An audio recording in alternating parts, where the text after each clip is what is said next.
everyone. Dave Robinson here, and yes, I am on the mic. Today, I want to talk a little bit about what's happening right now in our state, as well as what I'm doing. I wanted to do a live stream on yesterday, and I had a lot of issues. I may have some issues as well. I haven't done live stream in a while. Run on the campaign trail, it takes a lot of time, a lot of efforts. And because of that, a lot of times, I don't get to do the test runs of my system, make sure my internet is working properly, those type things. And so I had some issues yesterday for those who was watching and followed me on yesterday. I want to appreciate again for you just taking the time out to even come and watch what I was doing on the live stream. But I'm not gonna keep everyone long. This is gonna be recorded as well. So for those who want to look at this a little later, you can do that a little later. I will have it posted on the Instagram, my Facebook page. That's my personal page as well as my campaign page. I will put a little version of that on there. Maybe on the Twitter. And so you can check out the Twitter. But definitely want to talk about what's happening right now. And I want us to jump right into it. I have a virtual town hall that I do every Friday, and it's a bipartisan town hall. And this week I have to tell you that I want to get this town hall done. But what's happening this week is I have this week here I scheduled the town hall. It's every Friday at 6:00 p.m. It's a bipartisan town hall. That means that it doesn't matter what party you are. Democrat, Republican, Independent, non-voter. Of course, that's who I want to be part of this. The virtual town hall. We have a current Congressman, Joe Wilson, who is the congressman currently, but he doesn't do town halls. He don't do town halls for his own voters, for his constituents. So I have to do what I plan to do now. You know what I'm saying? In other words, I'm not waiting till I get elected before I start this town hall, because it's something I'm going to be doing once I get into U.S. Congress. I still will continue to have these virtual town halls. I will have in-person town halls. I have other things I'm going to show up for the constituents, because that's the only way you can actually represent people, is to know exactly what their needs are and let them yell at you a little bit and know their concerns and things like that. So that's the reason why I'm doing the town hall. So I can't speak for Joe Wilson again. But that's what this town hall is for. I'm inviting them to do the virtual with me. I did an in-person town hall last year that I paid a lot of money for, even accommodated Joe Wilson. He didn't show up. His chair was empty, and then also I even stepped in two of his town halls that was scheduled for him. They luckily asked me to fill in the spot for him because he didn't show up again. So again, I don't shy away from town hall. So today, again, every Friday, 6 p.m. town hall, virtual town hall. I mean, you can join in where you're located, but I can tell you I will not be able to do it this evening, and I'm going to show you why. I have to reschedule. So when you go on the website to do the town hall, you'll see that I'll reschedule it for next Friday. So we're going to have to play it along with that to see what's going on with this redistricting of the maps, as well as the upcoming primary. And so that's pushing me really, really tight on schedule, because I'm having speaking engagements that's showing up. So this week, like I said, it'll be moved. So this town hall definitely is for those who live in Aiken County, Barnwell County, Lexington County, the west half of Orangeburg County, and of course Richland County. So and also those who may not even be in the state you're interested in talking to a future congressman, because I'm taking this in faith that I will win this election. I will be your next congressman for the state of South Carolina Congressional District 2, but also U.S. Congress for the country to craft legislation. As you already know, I wrote my first bill, and I'm not even elected yet, to help millions of Americans. We have 600,000 Americans go missing. So this bill will help with us to kind of slow those numbers down of missing American cases. I have 3 more bills that I'm working on. From what I'm hearing, Representative Joe Wilson renamed a post office or something. They say one of the significant bills that he have written. The bill I have written, like I say, I'm not even elected yet, will help 600,000 Americans that go missing every year in our country. The families of those that go missing. My son is still currently missing, geologist Daniel Robinson. So you guys know I'm pushing really hard for legislation to help ease that and find answers. So Also, I have a new bill that's coming up. They're dealing with a lot of things. So you guys will see that on the website. Again, let me go ahead and, matter of fact, let me put the website up really quick because that's what I want to jump on when it comes to talk about a little bit so you guys can understand. You go to daverossforcongress.com. Let me see if I can add this to the screen. If I can get this button. Like I told you before, y'all, I may have some little technical difficulties here because I haven't done this live stream in a while.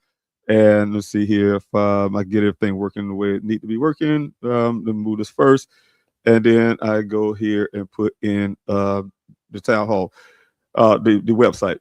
DaveRossForCongress.com. You go to DaveRossForCongress.com, and when you go on the screen here, first of all, I just want to show you real quick. This is the events button. So to join in the town hall, you just go on the events button here, and once you get the event button here, it'll take you to the next screen to register for the town hall. So we go on that screen there. You just go and down here on the middle of the button. Things loading up really slow here, y'all.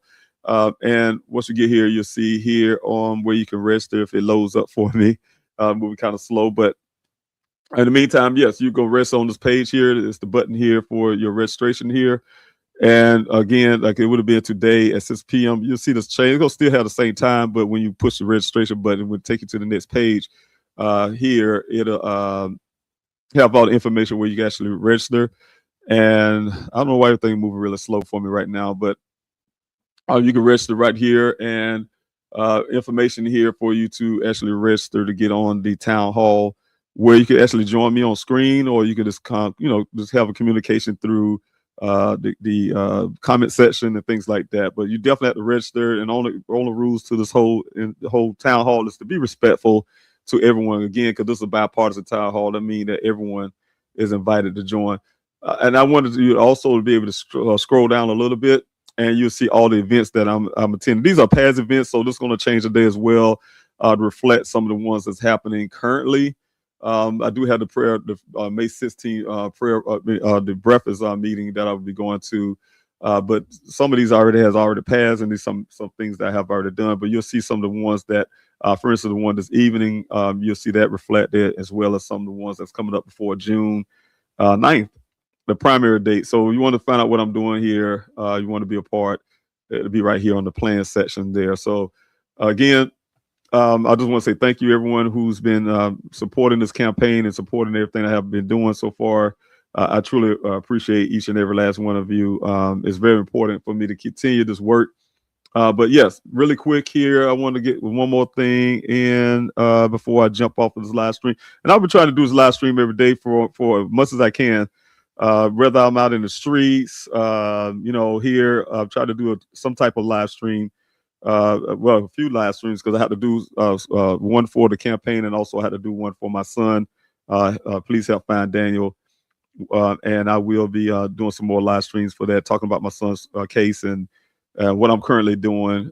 Still, again, Daniel Robinson laws go on both sides. It's the, of course, for my son's side of things, and also my congressional run, that side of things. So really quick, I will be going to the Soda City Dems event tonight, and so that's the reason why I'm rescheduling the virtual town hall, is because this came up. It would be almost like a congressional district. Candidates will be talking about our campaign, what we're running for, things that we're running for, and almost like a debate, but not really quite. I just did a debate, so you all see that pictures come up. I didn't put the pictures up on social media yet. I did my first debate, and I think it went really well.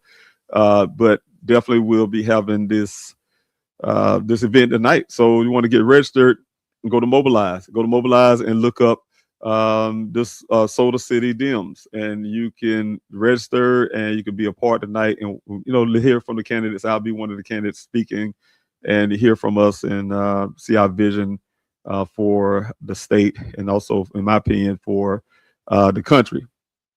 Last thing I want to talk about really quick is some of the issue that we are facing right now in our state, and we cannot shy away from that. But that's the redistricting map. For those who are confused about what's going on with the redistricting, this is the current map, is what we have here for South Carolina, and this is what they're proposing. If you can look at some of the things that is happening right now, When it comes to redistricting, you can understand where I'm coming from when it's it's a bit changed. It's a bit changed, and I think the way that I can actually help everyone see that those bit changes is, let me see if I can get this on a bigger map for everyone to be able to see this. Let me see here. Uh, because if you see what I'm talking about, you can understand that. I'm trying to see if I can get this map up a little bigger, but you see Congressional District 2. You probably can see the number 2 there. That is for South Carolina Congressional District 2, and that mapping. Let me see if I can go ahead. Let me put the current map up. Matter of fact, let me just do the current map so you all can see, and I can kind of point it out for you. It's a little easier to do it that way. If you can see here, let me see if I can get this on. Uh-oh, I'm missing one thing. Okay, there we go. All right, if you can see this right here, the redistricting map. This is currently what South Carolina. This is my district I'm running for. It runs all over down here to this area called Aiken, South Carolina, North Augusta area, because Georgia is on this area here. But it runs down here to Aiken, Augusta, North Augusta, that is, North Augusta, and also Barnwell County down in this area. But I live right here in Richland County.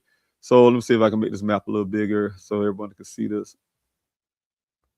I live in Richland County here, but you see how this Congressional District 2 wraps around Richland County.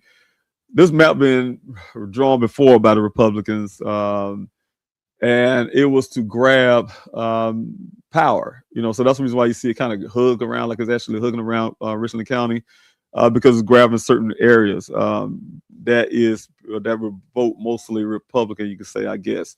And then Clyburn, Representative Clyburn, is right here in Congressional District 6, and it kind of grows in there, and it gets the neighborhoods in Richland County that's of people of color, right? So you can see how this is on a district that's a Democratic district, number 6.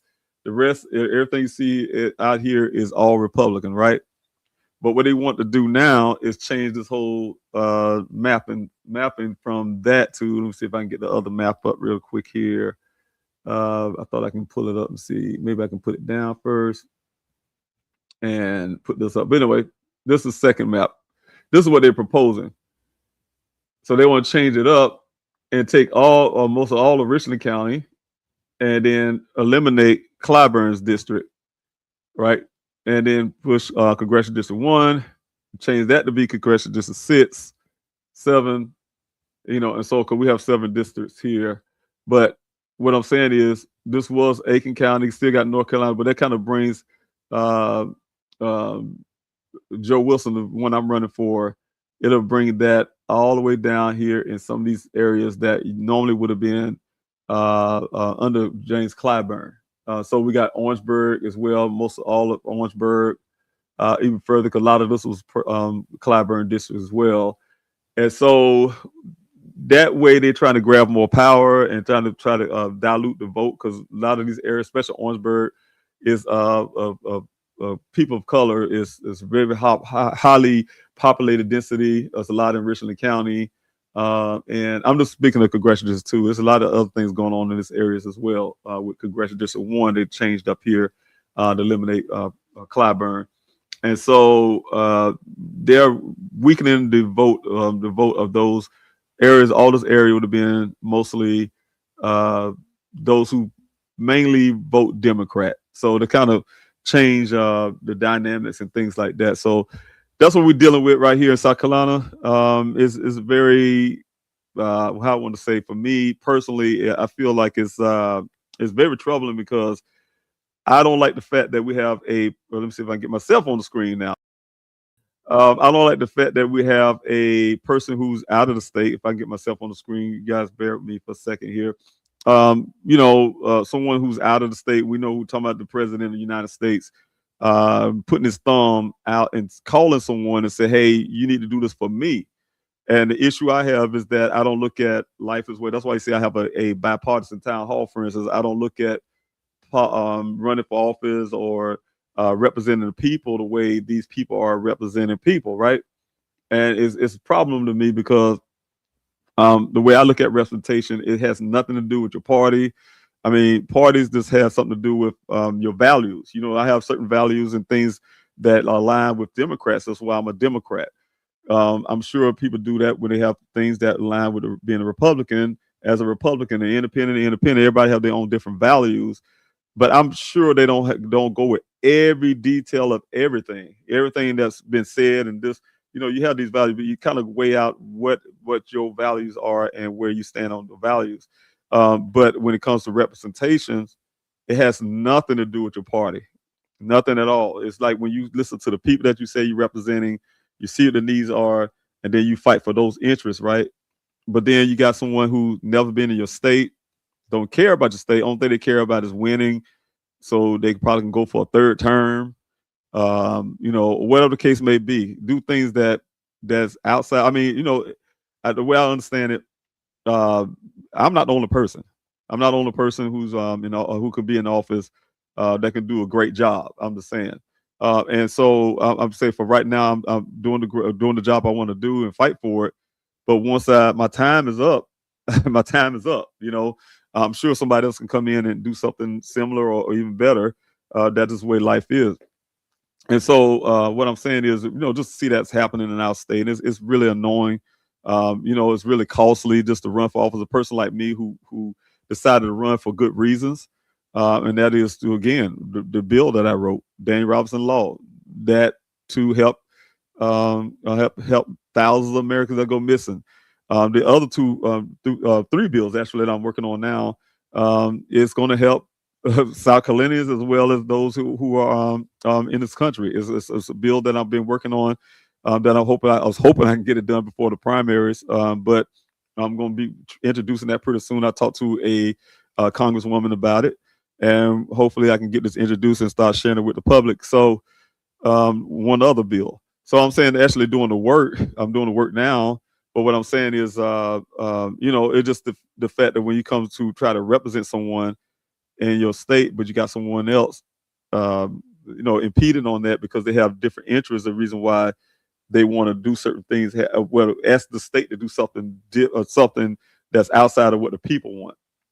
If you do a poll here in South Carolina, and we talk about those maps and things like that, people, we don't want that. We don't want that. And if it is, we need to do something bipartisan and working together to create something that everyone can agree on. It shouldn't be based on one person's idea because they have their own agenda that's outside the interest of the people in the district, right, or in our state. So I wish I could fight against it other than protesting and talking, but that's what's the tool I have for right now. But once I get in U.S. Congress, things like that, yeah, we got to push back up against that. We got to have people who actually can push up against craziness. Like I call it craziness. You know, sometimes you have to be careful what you ask for because I really believe that changing this map will actually help get more seats. You know, you ask for one thing and you end up getting something else. So especially when you're not doing it in the best interest of everyone, you're just doing it on the interest of one person. Again, I don't represent a person, party. I represent the people, and that's what my goal is, to represent everyone in my district, not just my parties. I'm not going that way. So anyway, I just wanted to say, yeah, today I will be doing the rescheduling of the virtual town hall. So you all will see the change on that. It goes next Friday. It won't be this today at 6 p.m. Like I normally would do every week. I had to reschedule before because the same thing, something to come up. I think this event is very, very important. The town hall is very important. At the same time, I am running for U.S. Congress, and we have other candidates that we'll be talking. It would be great if I didn't show up in my own debate with the other candidates, and you know, so I'll have to reschedule. That kind of take priority right now because of the campaign, and it takes priority because, you know, June 9th coming up. Also, the fact that we don't know what they're doing right now. McMaster, our governor, decided to call the House and Senate, I guess, back into a session and to do this mapping. So the mapping, according to Senator Devine, who was speaking on yesterday, it's going to happen. For those who kind of question if it's going to happen or not, it's going to happen. You know, from her opinion, and it is that what it's going to look like is what the issue is. What I was hearing is another map other than what I just showed you that's floated around with their ideas, because we have some pushback from some mayors and things like that from some of the counties that would be affected by the redistricting of the map. I say gerrymandering of the map, and so people would be affected by that, and so it's a lot of pushback. So hopefully that pushback can be another issue for the whole map and redoing. But the problem we have as well is for y'all to know, people like myself who ran for office, that's what I was going at before I kind of went off, is that people like myself, we're not the attorneys. Don't y'all get tired of all these attorneys running for office? They're building their portfolio and they're build up on their law firm, and then you ever knows them lawyers end up making a career out of being a congressman or congresswoman, senator, or stuff like that, and then they think they own the seat and they doing these special favors. And you ever notice that the policies that they create never fits you? Saying is always in their tax bracket or something. So yeah. So what I'm saying, I'm not talking about everyone who's actually running for office who's happen to be a lawyer or anything like that. But what I'm saying is, you ever notice that the more lawyers you have in these running for the office, the less representation you actually get out of it. Yeah, I've noticed that for a long time now. If you want to Google it and you check it out, the more educated when it comes to those who's running for office, the less policies are made and created for people like everyday Americans, our entrepreneurs, our middle working class, things like that. So we'll never get what you want if you keep putting the same type people in office. It don't take to be a lawyer to write legislation and all that stuff, because you got to understand how this works. Person write legislation like I did. I'm not an attorney or anything. Wrote legislation. They still have to go through the ways and go through the committees and things like that. But then they have a constitutional lawyer who's actually a constitutional lawyer, because you could be a bankruptcy lawyer, or you could be a some other type lawyer. I call it ambulance chaser or something. That don't mean that you know anything about constitutional law. So you have to have an attorney who actually does constitutional law, which is not running for office. And so you have that on the payroll. So you write the bill that you want. You work on that bill. That bill gonna end up going to get looked at by to see if it's even constitutional, and then from there go through these little processes. So I'm saying is everyone who's running for office is not actually they can write the bill, but they're not actually they have to go through a process. Is what I'm saying. So you have special attorneys for that. So in other words, those attorneys are hiring attorneys to look at the bill before it can get passed and all that kind of stuff. So for people to understand, you don't have to have a law degree or anything like that to run for U.S. Congress, or even to be a president of the United States. A person at McDonald's who don't have any college education can run for office. And so what I'm saying, to get to the point I'm making, is what they're doing with this mapping is that a lot of candidates is running really good people who are going to look out for the interests of everyone in our country. Look out. I mean, I just met some people on the campaign trail, and one of the things that would keep them from being able to be heard by you guys, or even known that they was even running in the first place, is the cost. And that's another bill that I'm trying to figure out a way to work on when it comes to our parties. When I say parties, I mean Republican, Democrat, Independent, Republican, Democrat, with the two-party system, is the cost. It's one of the things that we have, for instance, what I had learned since I've been running is that to even get your name on the ballot, that's $3,480. The average American do not have $3,480 to throw just to get your name on a ballot, right? And if you can't get your name on the ballot that way because you just can't afford it, you work at McDonald's making minimum wage, whatever they make, and you just can't afford to get that money up, you're a great person, you're going to change some stuff, and you got good ideas, but you just can't come up with that money. They give you another, oh, well, we can give you 10,000 signatures.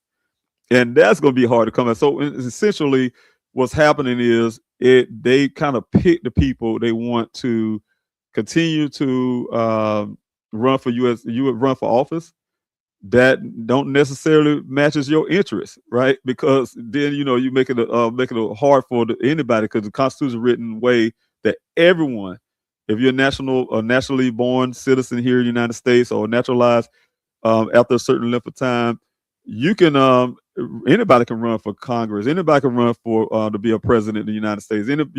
So what happened when we have gotten to a point where it actually costs so much money? If I would have ran for senator instead of the House, I would have had to pay $12,000 just to get my name on the ballot, right?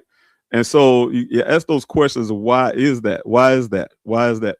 You're paying for the name, you're paying for the branding, you're paying for, and so that's not the way I think our electorate, people who say, hey, they want somebody to represent me, that should go. So I'm trying to find ways to uh, to fix that. So I mean, I don't know, people not thinking that's popular. When I say people, people within parties, I don't think that's popular for to hear. But I'm a person who care. I mean, I really care about what's happening in our country and why things are the way it is, and try to find solutions to change that. Right.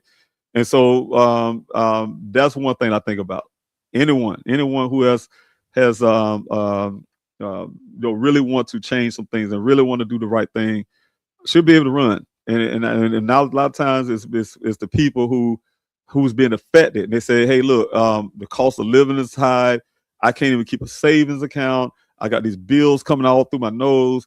You know what? I'm going to these people, these politicians we've been looking up to and been believing. They go on the campaign trail. They tell you all this great thing. They dress nice, have these tight suits on and these nice ties and clothes, and they tell you all these great things. But once they get in office, you don't see them no more. Nothing have ever changed in your life, and you just fed up. And I want to run for office, but I can't afford the $12,000. I can't afford the $3,000 to get my name on this ballot. Then I got to run as an independent, even though I might be a Democrat or a Republican. I got to run as an independent. And then we know what happens more with the independent candidates, right? So again, I think about those things, and those things really is a problem that need to be solved at the baseline. I always believe that to solve any problem, you got to start at the beginning and the source.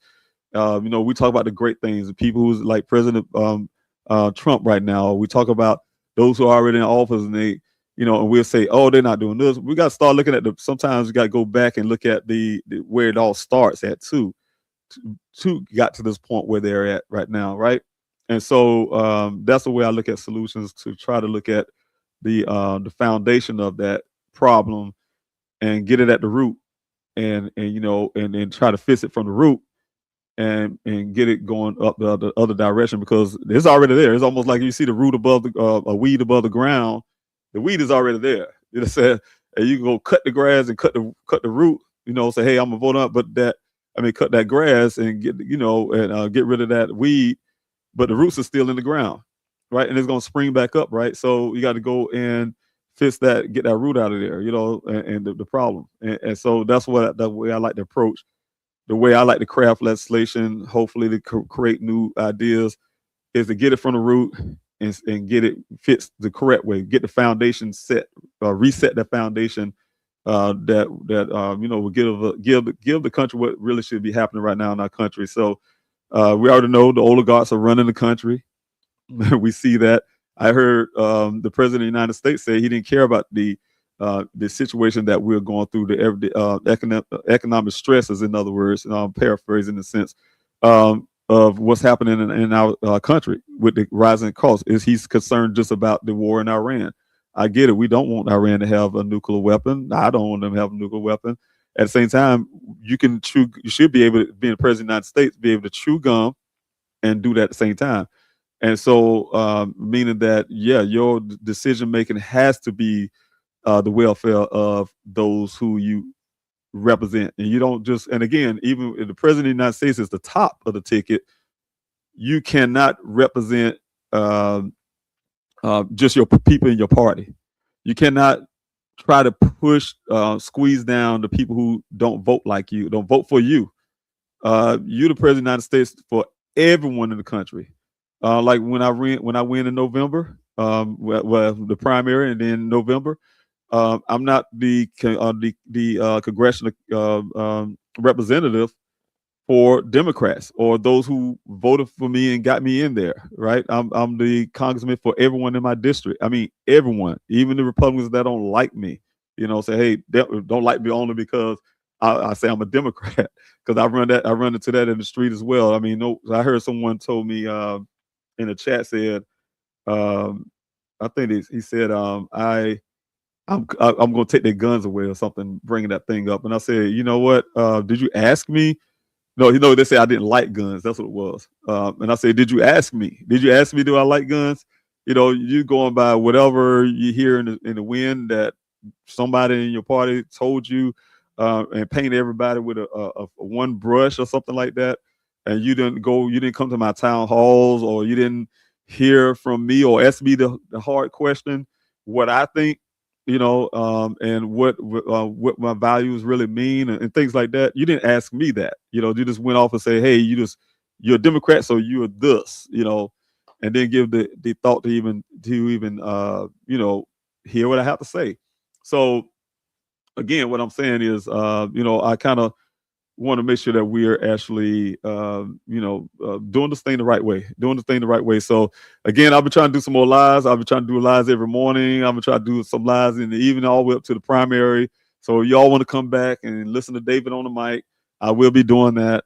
I'll be talking about, just everything. It's not just a one set thing. I'll be talking about some things when it comes to my son too, because that's very important. You guys know what got me to run for U.S. Congress in the first place is the tragedy of what happened to my son. A lot of people run for office for different reasons. I can't tell you, I just got tired of Joe Wilson for years. I've been complaining and fussing about what he hasn't been doing for our state and our country, and he's always talking about foreign affairs and always taking care of somebody else's country, but he never talk about what happened here. And I'm telling you, I cannot stand Joe Wilson, and he might be a nice guy. Maybe a nice guy. He probably was very great when he first got elected way back, 25 years ago. And he probably had some good solutions and ideas and things like that. I'm not knocking anybody's service, so thank him for his service. The thing I have the problem with is, first of all, you're ineffective, and also he's a parrot. He's a parrot. If you listen to Joe Wilson, anytime you say, oh, President Trump said this and that, like, what you saying? I want to hear what he got to say. I want to hear what he cares, what he got to do for our state. You talk about foreign affairs. Oh, I'm doing this foreign, and peace through strength and blah, blah, blah, and so on, all the stuff. Like, what are you doing for your district? Why we got potholes all over the place? Why our power lines are not bare? Why there's no hospital in Barnwell County in your district? Why is the infrastructure is all torn up? Why these farmers are having a hard time because they don't have new innovative solutions to growing better crop or taking care of their cattle or whatever the case may be? Why all these things are failing? Why you don't come to your town halls? Where are you? Why you're vacated? Why your seats is always empty? So it's kind of those things like that that are that make me sick, right? And it wasn't for what happened with my son to get me out of that just talking about it zone, because I'm sure we all do it, talking about it, but then you get a push to say, you know what, I'm going to do something about it. And so what happened was when my son's situation here, you can see that I decided to do something about it. This is a website, pleasehelpfinddaniel.com. You can go to even help everything I'm doing right now, because it's a lot. And so what I'm getting to is, it caused me to say, hey, you know what? I got to come with a solution to all of this, and that's when I end up writing, Daniel Robinson Law to, and you can see right here, Daniel Robinson Law to bring some solution to the problem. So you guys can go here and read up on it a little bit. This is not the full version, but you can read up on it. Daniel Robinson Law, what it's all about, and on the page. So again, these are things I'm saying. These are things that are actually helpful for just not our state, but our entire country. You got to have a congressman that actually doing the work. I was talking about that at the we had a debate the other night with the other candidates that are running against me in the primaries. Those candidates come up there right now and they can tell you all the problems, because I'm telling you all the problems. Oh, I'm going to do this. I believe in fighting for our infrastructure, our economy. I'm a veteran. And then you got to start looking at your person that you want to be in office. Say, hey, what are you doing now? These are words. Words is anything. People have a lot of words. I have a lot of words, and we got to hear something from that person, so we kind of get an idea of how they look at that seat, or the reason why they're running and what they're tired of. But what I have said what distinguished me from them, the other guys that's running against me, is that I have lived, first of all, lived experiences. I'm not too old, I'm not too young. You know, for instance, I was a single parent. I know what a single mother is going through. I know what a single father is going through trying to raise his children and making those hard decisions to continue your dreams and aspirations.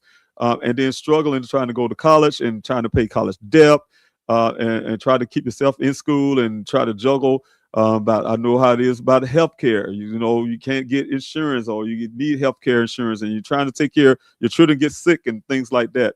To starting my own business. I've had a small business where I knew the difficult and the red tapes they when it comes to the SBA, the Small Business Administration, to get fair loan practices, to try to get those grants and stuff from the SBA.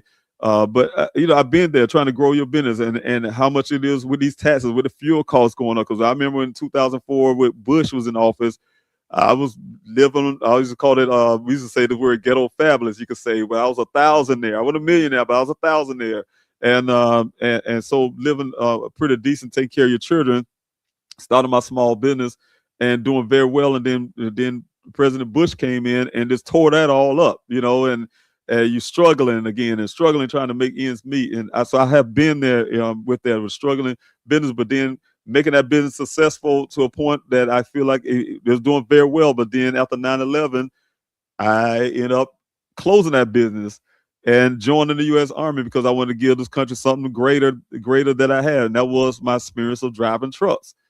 Went out and joined the U.S. military as a truck driver. End up not driving trucks, but one time for the military, literally, and end up with a combat engineer unit. And there you go, being patriotic, fought for the country in Operation Endure Freedom, OEF soldier. So now I'm a disabled veteran.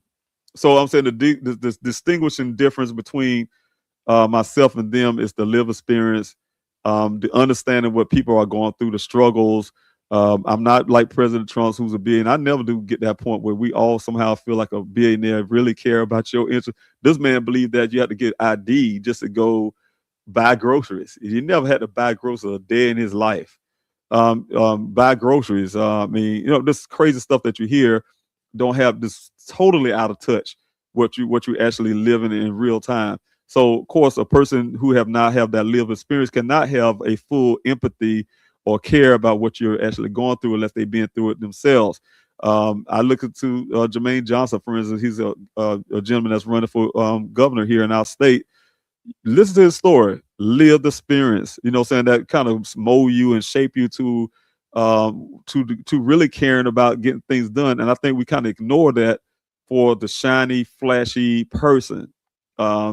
The accolades, the titles, these kind of things that doesn't matter. It looks good on paper, but it doesn't matter because you already see what's happening with the current Congress we have. For instance, we'll call it the Do Nothing Congress. All these people here, all these law degrees and these names and titles can't even come up with Daniel Robinson law. I'm using this example, because they don't want to. They don't. I talk to some people in the background. They tell you some of them just it's like a club to them. They get to put the little pin on their shirt, and they're eating dinner in these nice places. This and that. You think they're really fighting for the American people? No, it's a title. It's a title. It's a something that make them feel good or something. I don't know. Build a portfolio, like I said about earlier. So we had to do something to really, get people and kind of look at things, look at the lived experience this person's going through, look at their the passion, and really understand to be, very wise in our choosing of who we want to be in our those political spots. Saying to represent us, because I'm telling you, a billionaire will never be able to represent a person who's in the working the middle class. And they'll say, oh yeah, he can, yeah, he haven't been there, so he can tell you how to keep a multi-million-dollar corporation business going because that's what they do, right? But when it comes to how to get out of this struggle that you're in, no, they do not. They have that lived experience of how they was able to, like myself, start a small business through the struggle how to get a mindset where you can find ways, even in a failing system that we had at the time. Like I said, when Bush came in and the cost of fuel went up, during the time that was $2 or something, that was high, and it went up and it was really hurting the small business, was hurting it really bad. The taxes were going up, and I had the interest rate that was really high at the time. Also, was into a recession, and so how you navigate that and still be successful, have a small successful business, right? He can't tell you that. And I'm talking about Trump, a billionaire, can't tell you that. He can't tell you how a person who don't have come from nothing can actually, make something out of that nothing. I would love to have a small loan of $2 million to get started. That's not the same. So again, you come from a home of privilege. So again, I can go on and on and on about that, but I'm saying is I'm going to try to do these live streams again. And it was really difficult on the campaign trail, as well as trying to take care of my son things. So I just had to do that hustle and bustle again. It was really hard mentally too, you guys. I've been doing this for almost 5 years now, and I haven't taken a vacation still to this day. Y'all probably hear me say this when I was doing my son's stuff. Haven't been on a vacation yet. Almost 5 years. Haven't, like, when I say a vacation, haven't been. I'm an ocean person. Everybody that knows me know I love to be around water, and I haven't put my foot in the ocean over those years. And so eventually, when I think all of this pay off, because hey, we're doing something great, right? And so I kind of put all those things first above myself, because again, when you're running for office, when you're in the military, same thing.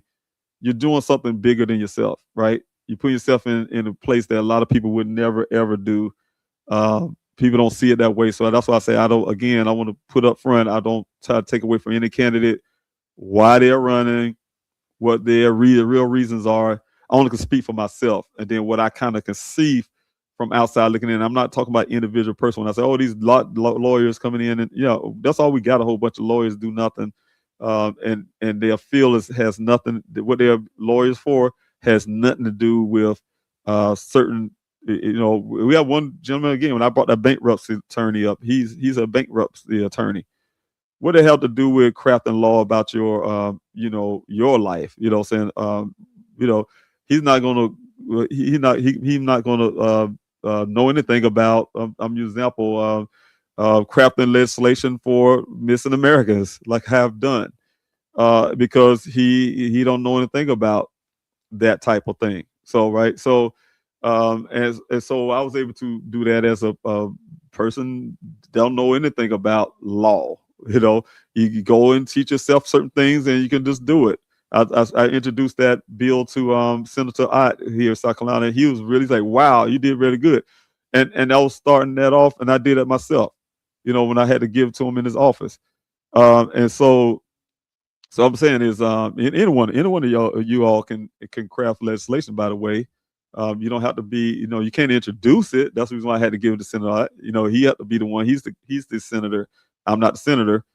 He has to introduce it. I can write it, but he had to introduce it. But once I become a congressman myself, when I go take this bill to U.S. Congress, I can introduce it myself.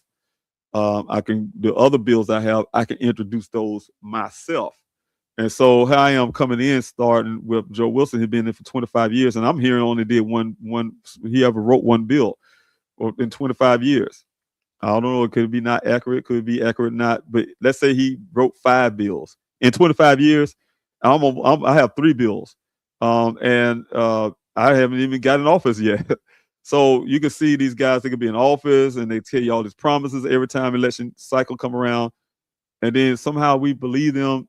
And every year we do. Every time election time they come, and then that's why you got the wiser people like, why even bother? We get the same thing all the time. Yeah, because we keep putting those same people in office, and we keep re-electing them for whatever reason. It's because I'm gonna keep voting for because I'm a Democrat, or I'm gonna keep voting for because I'm a Republican. Like, no, really think about what they have done with that time you kept putting them in. Do they really have done anything to change your state of your life? Did they introduce some new bill or did something that can better your life or better a situation? I mean, I'm just thinking about that. You know, this look at those people who's in office and say like, I don't want to keep them in there because of their name or something. And we have some. I mean, I'm going on both parties, all parties.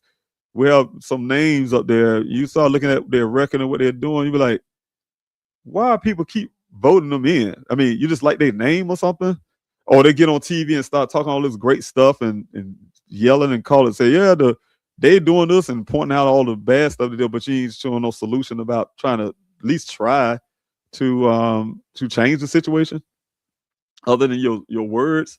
So again, I'll say we have to really try to look at these candidates, and I think it starts from the root again.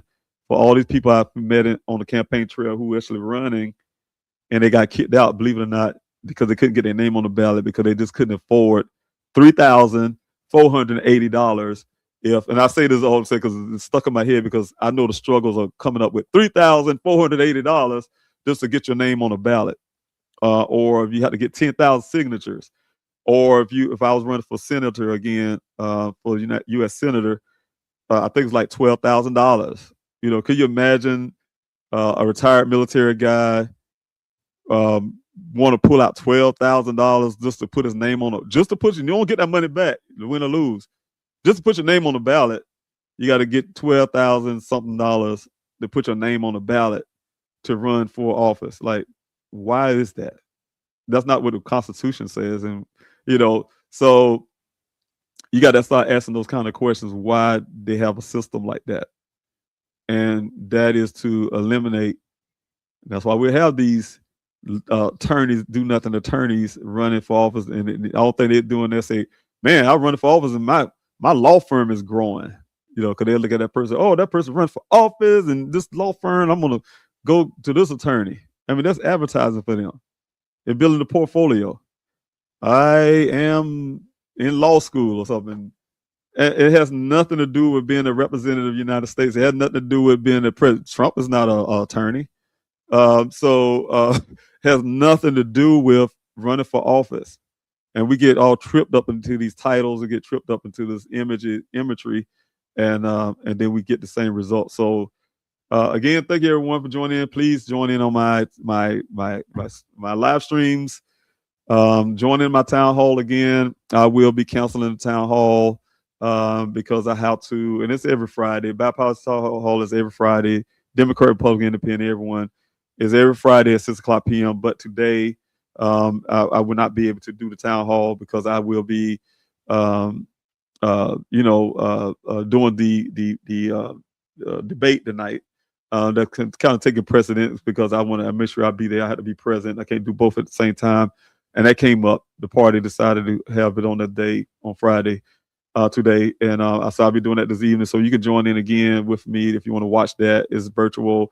It'll be Soda City Dems. You can look up mobilize.us and look up Soda City Dems. And it's a virtual, so you can do it from your home, watch, hear the candidates, hear myself talk about our vision and things like that. I think we have 10 minutes at that to talk. I'm a talker, so we have a little time to, kind of discuss our vision and our thought.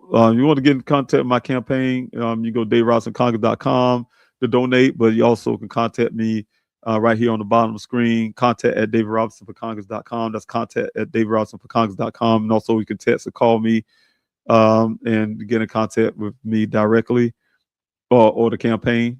And so thank you so much for everyone for joining on the live stream again. I'm David Robinson, Democratic candidate for South Carolina Congressional District 2, putting people over parties.